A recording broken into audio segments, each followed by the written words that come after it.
It's a regular school day at the Dundee Educational Centre in Bonamusadi, Douala. But there's nothing regular about many of the kids here. In fact, if you think you're too old to go to school, you probably should think again. Meet Mirabel Ngunu Aza, better known to her classmates as Miss Mirabel. She's 30 years old in Class 2 at the Dundee Educational Centre in Douala. I spoke with her and she knows exactly why she's here. I come to Dundee Educational Centre because I want to learn and write and know how to do it. Mirabel was born on the 8th of June 1987 with a disability. She is mentally retarded. The passing away of her biological parents early on in her childhood appeared to have aggravated her mental issues. My parents died, I was 2 years old. They were died, I was 2 years old. After that, my mother's sister and my mother took me and stayed with me. My mother's sister attended me to my mother's stay with me. They died, my father died before my mother. I was 2 years old. My mother died. I was 2 years old. Two monsters come together. Next, you two, let me hear you. Two monsters come together. One from the front, another from the back. They came and said, "Ooga, ooga, ooga." Mrs. Deborah Sin Zokwe is the manager and learning mentor at the Dundee Educational Centre. I went to meet her and she began by recounting how Mirabel got to the centre. I knew Mirabel more than 10 years ago through the brother's children. I was teaching in an international school where the children of her brother, where the person she knows as her daddy. And from time to time, like women would just in their side talk, the brother's wife, her mom, as she knows it, we just like, "Mrs. Okwe, I don't know what you can do for Mirabel. Oh, Mirabel is there at home 20 years old, she cannot do anything. You can't even send Mirabel to the road, And she was just talking, not until her last son got to class 6 and was going to college, then she came to me seriously and said, "Mrs. Okwe, I've been telling you this thing, but do you realize that all the kids are going to college? What am I going to do with Mirabel? She's just there. What is going to happen?" I mean, she can't even go to the road and do something for herself. And as God will have it, it was just at that time when we were transforming Dundee Kids Center to Dundee Educational Center. So I said to her, I said, "Anyway, now I don't need permission from any other person. I'm just going to talk with my husband. Just send Mirabel into us." So if you go around campus, everybody will call her Miss Mirabel, because we looked at her age. As of that time, she was 27, I beg your pardon. And we said, okay, Mirabel is, you just going to tell Mirabel, Miss Mirabel, just come around. Maybe if we just put her in the classroom and she sees the way we do the diapers, she sees the way she might just develop some skills, physical skills, because education, like if you check on Bloom's taxonomy, it is not just cognitive, it's emotive, and it goes around so many other things.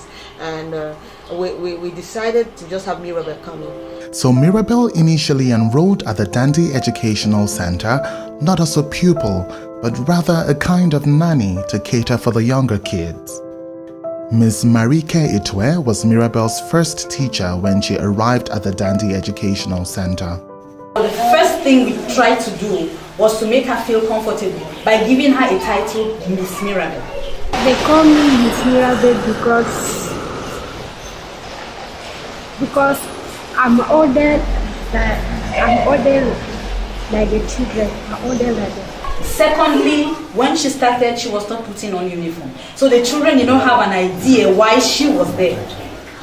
So they saw her like my assistant. So gradually, like when we are doing the alphabet or the numbers, they discovered that she does not know. According to her tutors, Mirabel's knowledge of even elementary things was practically non-existent when she first arrived here. I must tell you that when I gave Mirabel to Miss Marike, who was the teacher of Nursery 1, Miss Marike wrote figures and wrote letters just to see how far, what she knows. Mirabel did not know which one was a letter, which one was a figure, which one was a number. When she came, as a big girl in my class, I always tried to make her run the little errands in school. I remember one day we sent her. I sent her, not we, because it was just one person. She went out to buy the thing. She came back with the money. I said, Mirabel, what's wrong? I forgot, Miss Marike. I told her again. She went and came back. Hey, I realized, no, there's something wrong. I said, okay, Mirabel, it's okay. I will not send you again. So with walking, Mirabel could not even go and buy a bread for 50 francs at the store. But Mirabel began taking a liking to academic work soon after enrolling. Her teachers and guardians quickly noticed her enthusiasm. We do formal testing for the children. If they have to do painting or coloring, we make the sheets, we type out the sheets, we write their exam. So we prepare them. Like we have said, the foundation is very important. So we sit, each child, you sit on your desk alone and you have to do your coloring by yourself. And Mirabel went up to Miss Marika and said she wants to do her own exam. So when Miss Marika asked me, I said, well, then give her the paper. And she did it. Mirabel's teachers further encouraged her budding interest in academics when they made her watch the story of Mr. George Dawson, the legendary American black man who learned to read when he was 98 years old. Before his death, Mr. George Dawson published his autobiography titled Life is So Good in collaboration with Mr. Richard Globman in the year 2000. Echoing Mr. Dawson's thinking, Miss Mirabel said schooling is not only meant for a select few. School is for everybody. School is for everybody. School is not for only for adults. School is for everybody. Even big people, if you are married, if you are married, you have to go to school. If you have your children are going to school, you have to go to school. If you are a father of that child, the father have to go to school also. I wanted to understand Mirabel's relationship with the younger kids in her class, because if she went to my type of primary school, she probably would have been the joke at the school playground. But Miss Mirabel says she has a cordial relationship with her classmates. I relate to them very well because I think they're like my children. I sent Mirabel to buy a bottle of water from a nearby shop.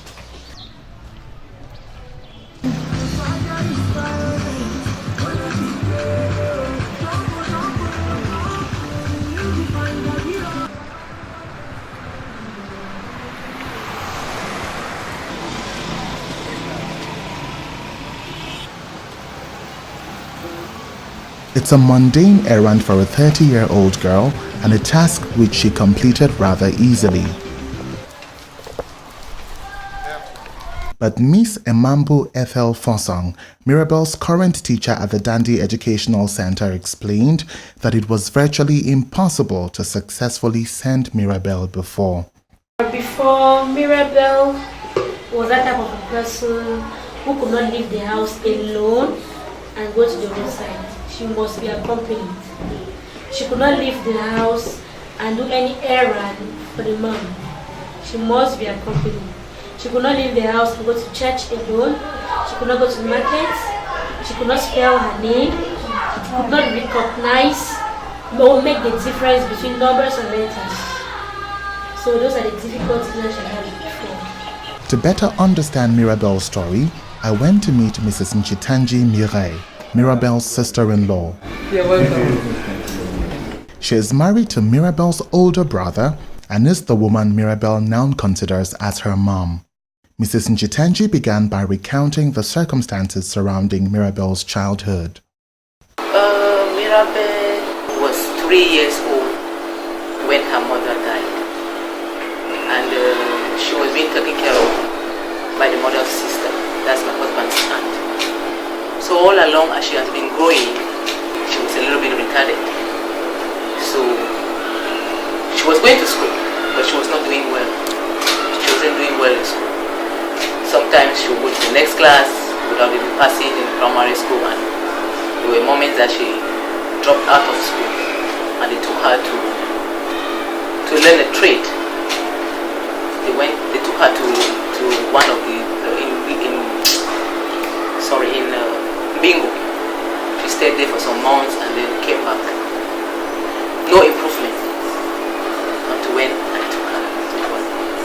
So how severe were her challenges with education? Mirabel could not read. Mirabel could not do anything for herself. She can't even take a taxi by herself. You need to accompany her like a child who is still learning. You need to accompany her in every aspect of her life. She was very, very different. She was babyish. I can say that. She was babyish and she was childish. She didn't speak sense. She wasn't able to construct sentences. According to Mrs. Njitanji, Mirabel's sister-in-law, the changes in Mirabel have been drastic. Now Mirabel can handle my house. She can go to the market by herself. Before, if you give her money, she will not bring you the right balance.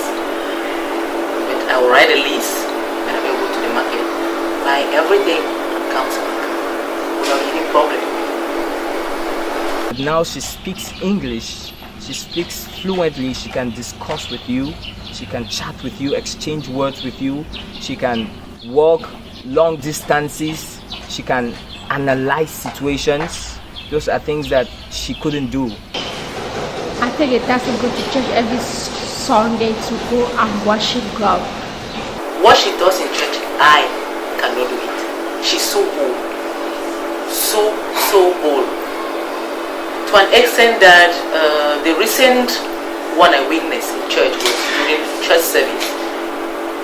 Bonamosadi church service. You know how big that church is.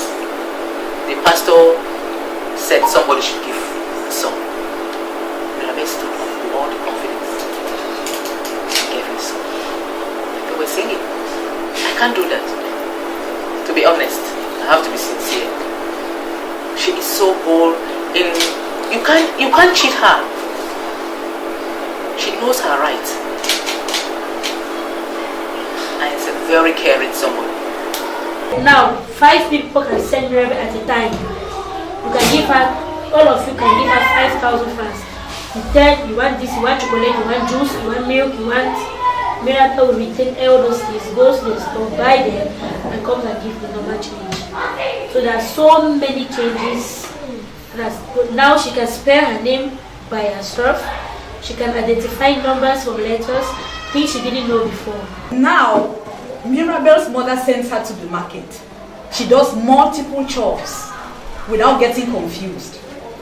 Mirabel came, she did not know how letter A looked like, but she knows the alphabet now from A to Z. She can write from 1 to 100. She's able to express herself because she could not express herself. But now when something happens at home, she comes in the morning, Miss Marike, yesterday my brothers were doing this. She will narrate and narrate and narrate. She has developed so much. She moved from the position of classroom help that we brought her into, and found her asked for her own desk. She was still coming in her cloth in a casual way because we didn't really have a picture of making a 28-year-old at that time a pupil of nursery. It wasn't something we really thought was possible. But we kept on doing the best we would do to bring out the best in Mirabel. And when it was graduation time, because in our school we do PowerPoint projects for the graduation, Mirabel went up to Miss Marike and said, I want my own topic. So we gave her the question paper, the questionnaire, write about yourself, your autobiography, this is what it means, and we put questions. And Mirabel got to know certain things about herself that she had not known. And Mirabel got to know about her mom and the passing away and other stuff. And we were all like, Mirabel is taking this thing seriously. So she asked for her own graduation robe. So if you go to our archives, you're going to see the picture. She stood there with her graduation and she sang nursery. She could give a solo, all excited. She invited people. Today as I speak to you, 5 teachers sent Mirabel, one with 2,000 francs, one with 5,000 francs, one with 500 francs. She comes back, she gives each person what you sent her for, and she gives you your change. And she was excited to tell us one day, Mrs. Oko, I went to the market and I bought things to cook eru. So I'm inviting you to come and eat eru. And I called the mom. She said, yes, Mirabel. She makes a list and Mirabel goes. So I said, Mirabel, what about French? Do you understand French perfectly? She says she learns French in school, but when she doesn't understand, I said, I just beat my mommy, and when my mommy calls back, I said, okay, mommy, explain to the woman. So we see the critical thinking analysis going through. We see Bloom's taxonomy being fulfilled in her. She has moved from just the remembering to analyzing. When I'm stuck, I can call for help. So we are so excited about Mirabel. At Mrs. Njitanje's home, Mirabel cooks and serves a meal of corn and beans, commonly known as corn chaff.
Mrs. Mireille Njitanji, Mirabel's sister-in-law and guardian, says Mirabel's culinary skills are above par.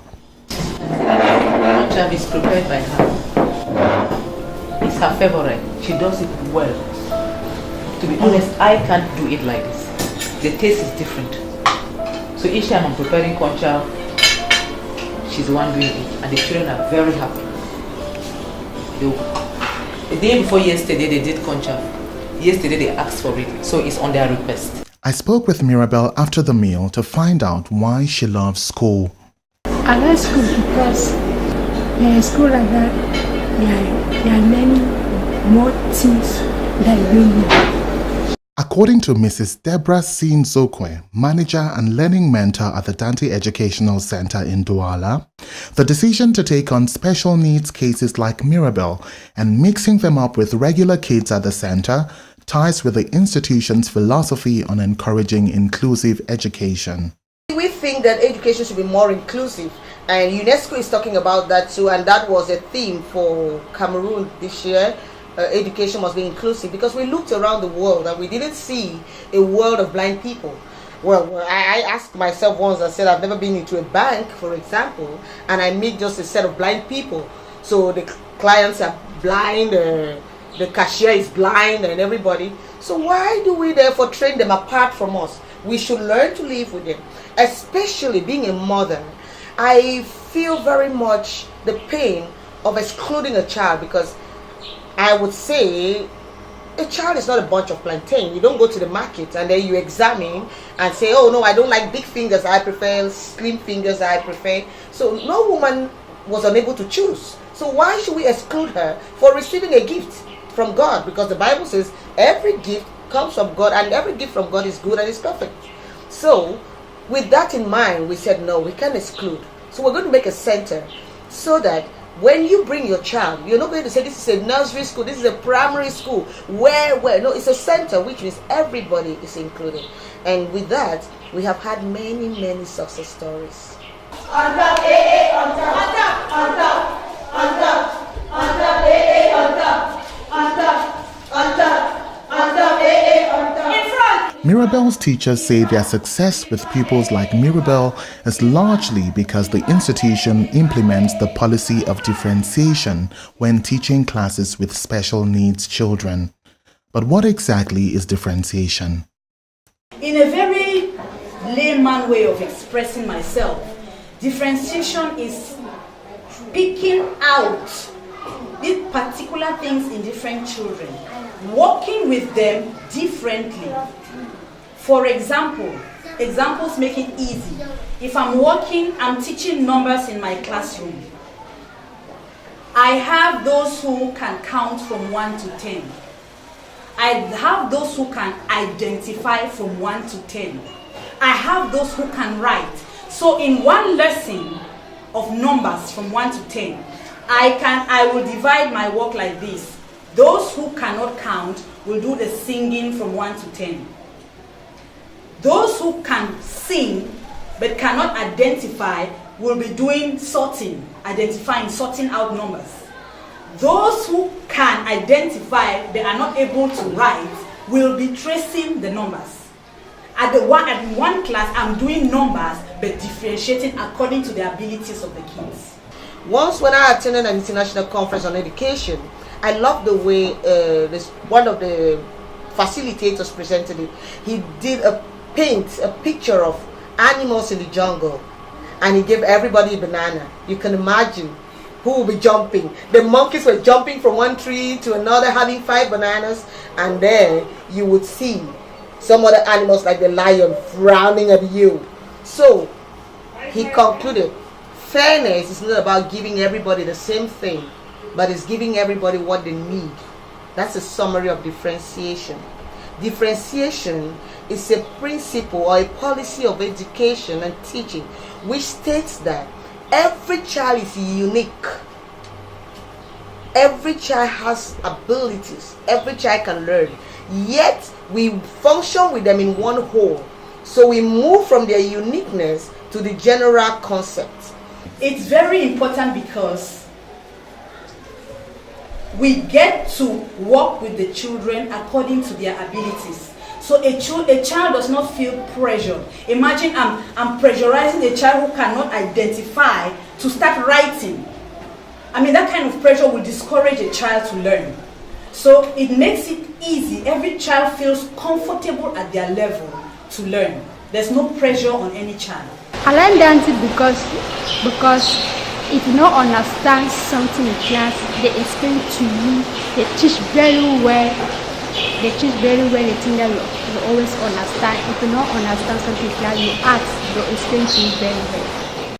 Well, you see, many people will say, anyway, I still don't fail common GCE. Let them find a school, even for nursery, let it teach for them. No. If you're failing all levels, you shouldn't be teaching anybody. Because in the international system of education, the professors, those with a PhD, are the ones who are sent at the base. Because if you cannot understand the concept of child growth and development, you can't raise a kid properly. Many kids have been sent to the street because at the very young age, the teacher didn't know. Since they were not eloquent, they couldn't answer. The teacher didn't know what to do. Mommy, this is your picking too dull. And then they push the child aside. No, the child wasn't too dull. It's simply because the teacher at that stage didn't know about learning styles. To know that at the base, the children that teachers are comfortable with are auditory learners because they learn better when they hear, they just say it out. But now when you go on, children who are tactile will need to do to understand. And what is doing? They need to come in contact with the book, read the words by themselves to interpret meaning. So if all of that is not known at the base, then you mislead a child. Mirabel wants to be a nurse when she leaves school. Her guardians and teachers alike believe that her determination to succeed and her naturally caring attitude would go a long way to help her achieve her dreams. I want to come in nurse because I want to treat people that are sick. In some have a wound, I'll treat the wound. In some that are sick, I'll able to put injection to them.